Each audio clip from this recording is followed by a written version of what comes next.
Welcome to my channel. Please don't forget to subscribe, like, share and comment. The question for today reads, in the expansion of 3 plus ax to the power of n, the first term is 81 and the second term is 216x. Find the values of a and n. Now we are going to use the binomial theorem formula to find those.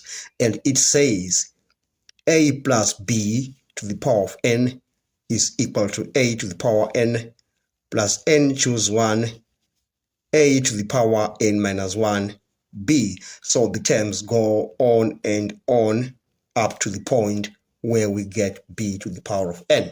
Now we are going to use that formula to expand 3 plus ax to the power of n. So our a in this regard is 3. So we are going to say 3 to the power of n. We add that to n choose 1, then 3 to the power n minus 1 multiplied by b, and b is ax. So we are going to go on up to the point where we get ax to the power of n, because that is our b.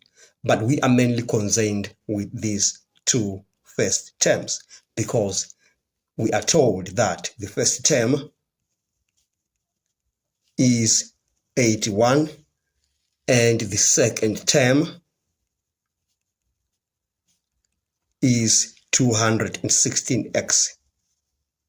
Okay, so this is what we were given in the question.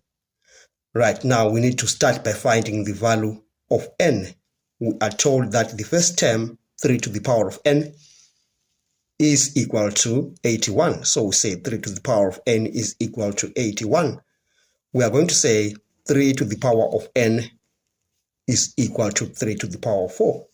Now the bases are the same, so are the exponents. So we say n is equal to 4. Now we are going to compare the coefficients of x. We are told the second term is 216x. So that means 216 is equivalent to this part.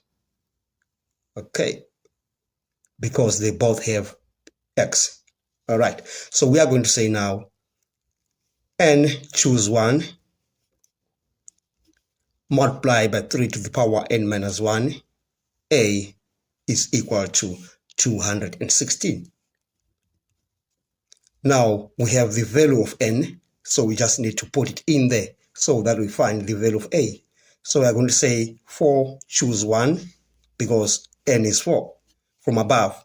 Then we say 3 to the power 4 minus 1, that's 3. So 3 to the power of 3 multiplied by a is equal to 216. Now 4 choose 1 is 4. Then 3 to the power of 3, that's 27. So we are saying 4 times 27, we are going to get 108. A is equal to 216. We divide by 108, 108. Therefore, we conclude that a is equal to 2. So we have found the values of a and n. We've come to the end of this session.